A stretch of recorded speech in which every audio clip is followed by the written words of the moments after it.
Hey everyone, welcome back to the channel.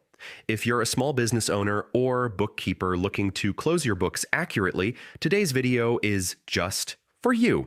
I'm going to show you exactly how to reconcile your year-end accounts in QuickBooks, step by step, so you can end the year with confidence and accuracy. Let's dive in.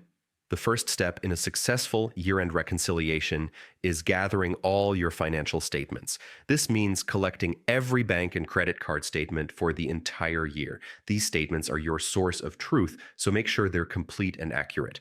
Your QuickBooks records should match these documents perfectly. Once your statements are ready, head over to QuickBooks. Click the gear icon in the top right, go to Reconcile under Tools, or navigate through transactions greater than Reconcile. Select the bank or credit card account you want to reconcile. Enter the ending balance and statement date from the most recent statement. Make sure the beginning balance in QuickBooks matches your statement.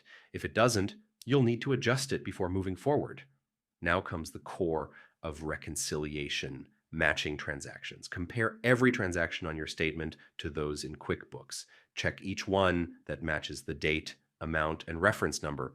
If you're using bank feeds, QuickBooks may have matched some automatically, but always review them carefully to ensure accuracy. Inevitably, you might run into differences between your QuickBooks balance and your statement. Don't panic. Start by double-checking your selected transactions, add any missing ones, or correct any errors. If the difference still isn't zero, you may need to make an adjusting journal entry, but it's wise to consult your accountant before doing this.